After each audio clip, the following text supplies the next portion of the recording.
So since we went over all the assessment findings and all that in our last session, today I wanted to talk a little bit more about the intervention plan and what I've been thinking we could target and how we could do that.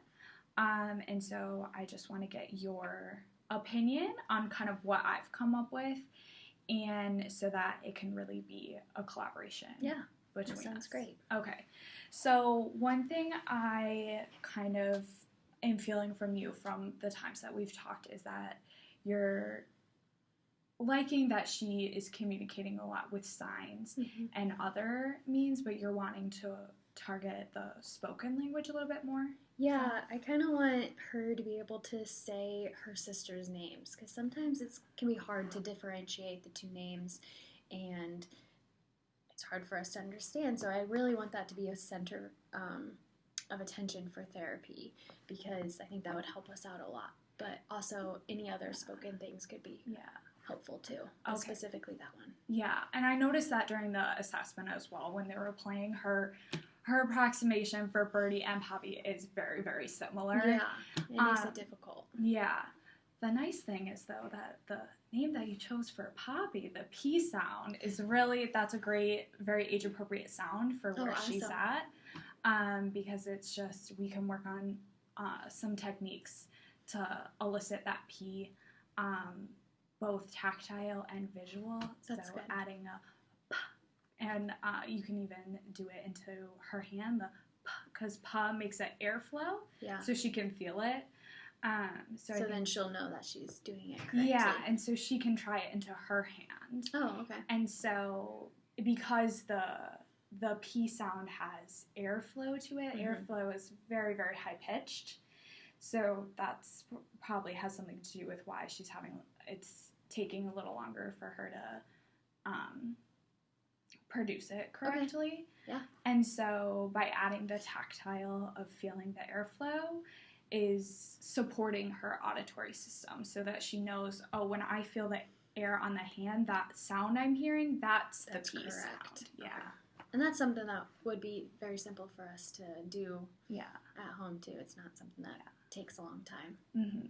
Well, and it doesn't even have to be every time you say Poppy. It can be any P sound. So pickles or pizza or anything. Or when you're reading books even, because I know that was another concern, right? Yeah, I really want to work on bedtime stories. She doesn't seem to attend to it or like it at all, and that was something I really loved doing with her two older sisters. So I really want that to be a center focus, because I really enjoyed that and that creating that bond at that time. Yeah, well, you are exactly. It's such a great time to bond with your child and to have that kind of moment before they go to sleep and everything.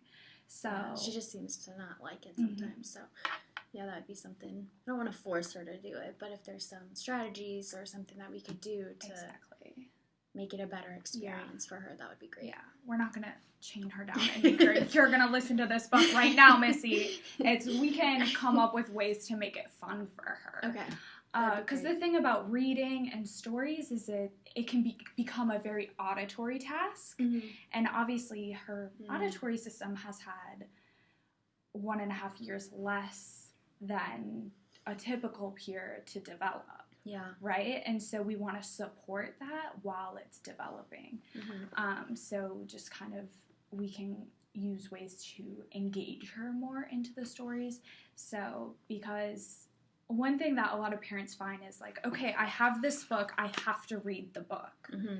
You don't actually have to read it. You can just start by talking about the pictures on the page and just following her interests. What she likes in about the page. Book. Yeah, just to start getting that interest in books and reading. And then working in, okay, now we're going to start reading the words on the page, but we're also still going to talk about it. Somewhere where she likes. Yeah. Just to draw her in. Exactly. That sounds like a good idea.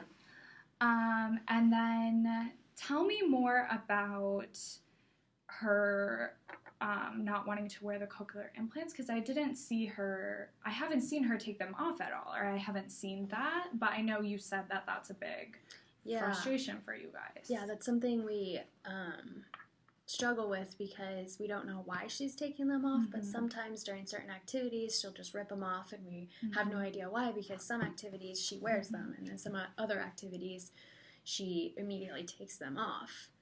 So I'm not sure why that is, but we really want her to be able to wear them all day long because soon she's going to be going to preschool at Boys Town and we just don't want that to be something to worry about, like losing a piece or whatever, breaking it. So we really want to work on keeping that on. Okay, well, tell me more about the activities where she does take them off. What are those interactions like? Quite a bit. She does it quite a bit during dinner time or any time we're sitting at the table together. Okay. She also tends to take it off when we're playing, like, when we have family time, so like board games or just interacting all together. Okay. Sometimes when my husband's watching football, we notice that she takes it off. We're not sure why. Do you know why? Maybe? Well, so say you're just one-on-one with her, she doesn't really have an issue with it? Is that what it is? Yeah, it's usually when there's a group of us, I would say. Okay. So my best guess would be she's probably having a hard time adjusting to the noise and loud environments. Because the thing you have to remember about any type of amplification for a person who's hard of hearing or deaf is that, unfortunately, with our technology, we're not at the point where we can only amplify the immediate sounds. So all the background sounds are being amplified at the same level. Okay. So if I'm talking to you at this volume, but there's somebody else behind us also talking, the technology or the receiver and the processor is going to amplify all the sound at the same volume. So it's very loud for her. Yes. It's a lot of noise. So she is dealing with more noise than what you and I hear. It's louder for her. Like it objectively is louder because it's amplifying everything. Okay. So some kids, and this is also true for a lot of adults even who start losing their hearing in their old age, is you just need time to adjust to it. Okay. So one thing that we can do is kind of gradual exposure. So instead of just forcing her to wear them all the time during dinner, that might be kind of shocking for her. Like, I don't want to, we want her to get used to it, right? So she's like it. Yeah, so she's okay. So when she is at preschool and there are other kids running around in the background, she's not like, Yeah. So with that gradual exposure, you could start at the dinner table by just having her wear them for just a few minutes, right? And positive reinforcement, like, yes, Georgia, yay! Like you wore your CI for the first 3 minutes of dinner, yay! And then the next time, we did 4 minutes this time. Just gradually working it up so that she's not just in shock. Yeah. Is that something that I could see you do first before? So like maybe during lunchtime, if you're here at that lunchtime, because sometimes you've been here at lunch or snack time and we're all here. Is that something that I could see you do first, and then so I can feel more comfortable participating? We can totally schedule when I come, my weekly visits. We can totally schedule a couple of those at a time when everyone is going to be there. Okay. So that we can troubleshoot it together. Okay. And figure it out. And then we can also do and then if the natural kind of like, yay, good job, that was kind of reinforcers don't work, I could also make up a little sticker chart for you guys to do so that she can also see the progress, because obviously, because what we know with deaf and hard of hearing kids is they're much more visual people and visual learners than you and I. And so I'm wondering if also perhaps incorporating something like stickers, that's relatively that not... seems like something that she would like. Yeah, because I don't want to... I don't want to do it I don't want to have you guys to like do like candy or something, or like a prize, or even the food incentive. Yeah, and then because the stickers other would be good. That gain her attention.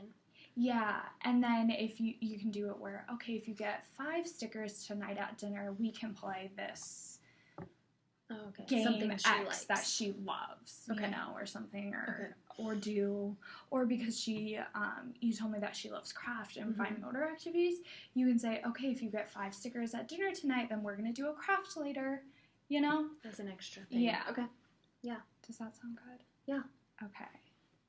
And then,